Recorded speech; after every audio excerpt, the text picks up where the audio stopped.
Herzlich willkommen auf unserem Kanal.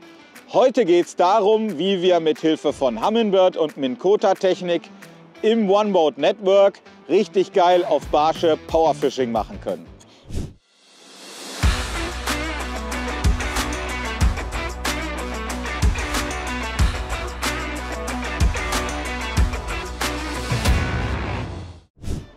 Powerfischen heißt Kraftangeln, aber stellt euch das so vor, Kraftfahrzeug ist ja ein Motorfahrzeug und deswegen ist Powerfishing auch eigentlich motorunterstütztes Angeln. Das bedeutet, ich versuche den Motor flott einzustellen, dass ich schnell Strecke mache und versuche die aktiven Fische, die jetzt gerade auf Abschuss, die jetzt gerade hungrig sind, abzugreifen. Vielleicht fische ich an manchen Fischen vorbei, die etwas langsamere Köderführung besser finden würden, aber dafür bin ich ja schnell und mache viel Strecke. Und mein Minn Kota und mein Humminbird, die helfen mir dabei, erstmal die richtige Strecke zu finden, wo ich das machen kann und auch mich so perfekt an dieser Strecke entlang zu fahren, dass ich die ganze Zeit nur werfen kann. Denn je mehr Würfe du machst, desto mehr Chancen hast du, einen Fisch zu fangen. Und wenn du das Ganze noch durch dein Humminbird an der richtigen Stelle machst, dann sind die Chancen super hoch. Und das machen wir jetzt zusammen. Als erstes bin ich da mit meinem Side Imaging hier lang gefahren, nachdem ich mir auf der Seekarte angeguckt habe, wo ist denn ein guter Bereich. Natürlich habe ich mit dem Auge auch geguckt, wo steht vielleicht noch irgendwo Kraut oder wo ist irgendwas Interessantes. Aber am meisten habe ich mich auf meine Seekarte und auf mein Side Imaging erstmal verlassen. Und jetzt habe ich diese Strecke gefunden und jetzt muss ich mich auf andere Dinge verlassen. Denn ich muss jetzt bei der Echolot-Technologie etwas machen, auf etwas zurückgreifen, wo ich nicht schnell fahren muss. Und da ist zum Beispiel der Mega 360 Geber von Humminbird eine einzigartig geniale Wahl dafür, wenn man steht oder ganz langsam driftet. Denn damit hat man einen Side-Imaging-Geber, der sich aber die ganze Zeit selber dreht und mir ein Rundumbild von der Unterwasserwelt zeigt. Und damit zeigt es mir auch, wo stehen noch Krautbüschel, wo stehen Steine. Vielleicht steht da ja irgendwo ein Fisch, den ich auch erkennen kann. Und da kann ich dann meinen Wurf perfekt in die Richtung machen und dafür sorgen, dass die Chance von jedem Wurf so hoch wie möglich ist, etwas zu fangen. Und damit das auch ganz einfach geht, ohne dass ich die ganze Zeit den Bugmotor nachjustieren muss, setze ich den neuen Driftmodus der Minn Kota Motoren für 2024 ein. Denn dem kann ich jetzt sagen, fahre mich diese Linie in der Geschwindigkeit ab. Das heißt, hier in diesem Fließgewässer ist Strömung. Manchmal fährt ein großes Schiff vorbei und sorgt für Sog oder auch Wellenschlag. Und dazu haben wir noch Wind aus irgendeiner Richtung. Das sind mindestens drei Faktoren, die der Bugmotor jetzt ausgleichen muss. Und das Coole ist, die Minn Kotas können das jetzt. Und ich kann die ganze Zeit werfen. Das heißt, mit dem One-Boat Network fange ich mehr Fisch. Und das zeige ich euch jetzt. Los geht's. Safety first natürlich, ist ja klar. Jetzt schmeißen wir die Mühle an. Und was ich jetzt mache, jetzt fahre ich mit dem Side Imaging schön hier die Kante lang und gucke mir das hier rüber an. Hier seht ihr auf der linken Seite schon die Ausläufer von der Steinpackung und vielleicht auch ein bisschen Kraut davor. Die rechte Seite ist nicht ganz so interessant, aber hier seht ihr schon ein bisschen Struktur hier und ich fahre jetzt einfach so lange, bis mir ein Bereich richtig gut vorkommt. Also hier zum Beispiel, hier müsste sich ja schon ein Barsch hinter verstecken können. Fahren wir noch ein bisschen weiter. Das sieht richtig gut aus. Und hier, das ist aus Erfahrung, kann ich sagen, Leute, das ist Kraut, denn das wirft nach hinten einen Schatten. Seht ihr das? Hier diese langen Schatten, das sind Krautfahnen, die hochstehen und dahinter einen Schatten werfen. Das heißt, hier ist eine ganz besonders interessante Stelle für mich jetzt. Und wenn das hier so weitergeht, seht ihr hier auch, hier geht es weiter, weitere Krautbüschel, die hochstehen. Das ist genau das, da will ich angeln, da will ich meinen Köder drin präsentieren. So, Und jetzt schmeiße ich den Bugmotor rein und dann wird losgedriftet. Der Bugmotor ist drin und jetzt guckt mal hier. Jetzt habe ich schon mein erstes 360-Grad-Bild und ich sehe, was ich sehen will. Ich sehe hier das Kraut, das ist etwa jetzt auf 8 Uhr. Hier ist das Ufer. Ich habe hier den Konturmodus eingeschaltet. Das könnte schon ein Fisch sein. Und hier kann ich jetzt also im Stand sehen, was um mich herum passiert und meine Würfe perfekt machen. Ich sehe bei jeder Bereichslinie sehe ich hier, dass es ein Ring von 8 Meter Breite ist. Also wunderbar, das ist top in Wurfweite. Und hier unten auf der Karte habe ich mir jetzt 3 Meter eingestellt als Tiefenschattierung. Nochmal zur Info, das macht ihr hier oben im Hauptmenü bei Karte, Tiefenschattierung. Und da weiß ich also immer, wo ungefähr dann jetzt die Krautkante oder die Kante ist, wo ich hinwerfen will.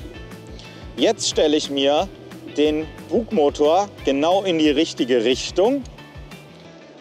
So, das mache ich jetzt auch mal für euch hier im Knien. Und jetzt habe ich die coole Funktion hier, den Bugmotor zu bedienen. Und jetzt sage ich dem einfach Abdrift und seht ihr, was passiert ist hier unten. Der hat einfach eine Reihe von Wegpunkten gesetzt und wird mich in dieser Linie jetzt hier am Ufer entlang fahren. Und zwar, egal wie die Bedingungen sind, mit 0,3 km/h. Aber weil wir Powerfischen machen, können wir locker mal auf 1 km/h hoch. Wir wollen ja Strecke machen. Und jetzt wird er, egal wie die Strömung ist, egal wie der Wind ist und egal ob ein Schiff vorbeikommt, er wird versuchen, auf Teufel komm raus, diese 1 km/h einzuhalten, genau auf dieser Linie.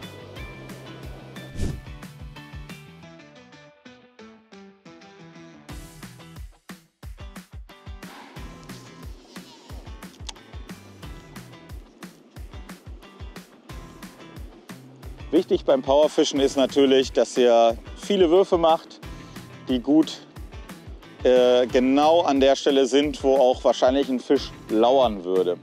Ne, da habe ich immer mit einem Auge, gucke ich immer schön auf den 360er und ein Auge guckt jetzt auch optisch, wo steht vielleicht was Kraut hoch und wo kann ich meinen Wurf hin platzieren. Und natürlich, je mehr ihr das macht, desto treffsicherer werdet ihr auch. Das kann man mit einer Stationärrolle machen, aber in der Regel benutzt man dafür so eine Baitcaster, so eine Multirolle und wählt einfach nicht zu schwaches Material, denn wir haben es hier mit Ködern mit einem oft stabilen Einzelhaken zu tun. Da müssen wir einfach den Haken gut setzen können und deswegen lieber die Rute eine Nummer stärker, lieber die Schnur eine Nummer stärker, einfach vehement anhauen und dann brennt da auch nichts an. Jetzt haben wir den ersten Fisch hier, wunderschön, der kleine Racker. Schaut ihn euch an. Der hat auf den Chatterbait genau neben einem Krautbüschel gebissen, wo ich den hingepfeffert habe. Aber wir wollen ja dem seine Oma, ne? Oma, Großmutter, ja, auf jeden Fall. Freuen wir uns aber schon mal, dass wir einen haben. Und weiter geht's. Jetzt habe ich gemerkt, meine Driftrichtung passt mir doch nicht so. Jetzt möchte ich das aber anders machen. Jetzt möchte ich noch mal den Winkel anpassen. Ich möchte näher ans Ufer. So, und da gehe ich jetzt 5 Grad weiter nach rechts und ich versetze auch noch mal um ein paar Meter hier ran. Und in Echtzeit zeigt er mir hier die versetzte Linie. Ich zoome euch das noch mal ran. Und er wird jetzt auch mit 1 km/h mich auf diese Linie hier weiter drauf fahren. Und dann geht's weiter. Super.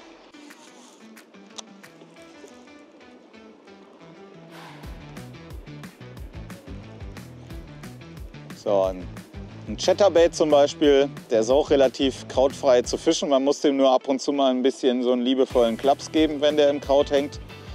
Und dann ist er in der Regel auch schon wieder frei. Wichtig ist einfach, dass ihr den genau platziert, dass er nicht einfach so wahllos einfach da durchballert. Versuchen wir doch noch mal einen Wurf dahin zu machen.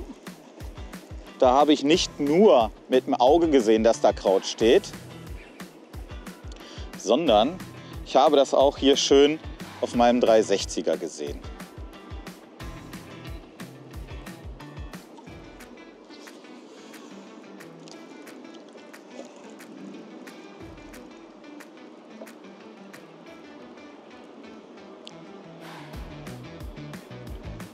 Kleiner Tipp noch von mir, wenn ihr hier an einer abfallenden Kante angelt, also nicht auf einem flachen Grund, dann könnt ihr natürlich, nachdem der Chatterbait jetzt anfängt zu laufen, mal die Geschwindigkeit, mit der ihr einkurbelt, so weit reduzieren, dass er immer noch läuft, aber wahrscheinlich dabei immer noch weiter sinkt. Da müsst ihr vielleicht das Gewicht noch mal anpassen und so. Aber dann habt ihr den Vorteil, dass er der Kontur von dem Uferbereich schön folgt und dann eben auch die etwas tiefer stehenden Räuber damit abgreifen könnt. Hier, seht ihr dieses Krautbüschel hier? Das ist das da.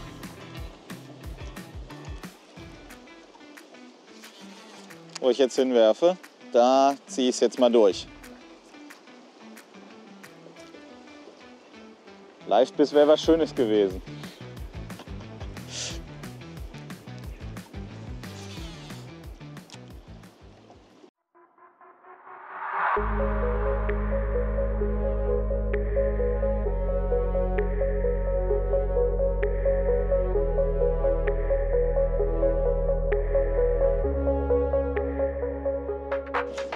Ja, Fisch. Oh. So, und da haben wir auch schon ein schönes Fischi. Ah, schöner Barsch. Richtig geil. Richtig schöner Barsch.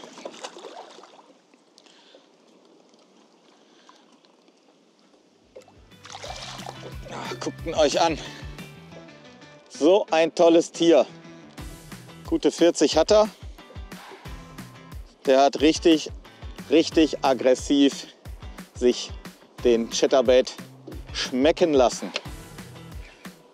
Guckt ihn euch an. So schön. Richtig toller Barsch. Ja, was mag der haben? Paar 40, Anfang 40 vielleicht. Richtig geil. Du hast Spaß gemacht, mein Lieber, und deswegen darfst du natürlich auch so schnell wie möglich wieder schwimmen. Und ab dafür.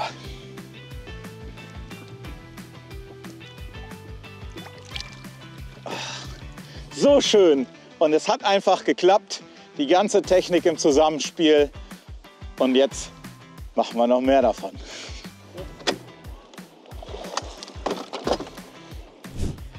Das war eine richtig geile Angelsession, richtig geilen Barsch gefangen. Wenn ihr mehr solche Videos sehen wollt, dann abonniert unseren Kanal, lasst ein Like für dieses Video da. Und wenn noch Fragen auftauchen, schreibt sie gerne unten in die Kommentare. Wir kümmern uns dann darum, dass wir dafür für euch auch ein geiles Video machen. Ich bin der Nils Meuter und wir sehen uns im nächsten Video.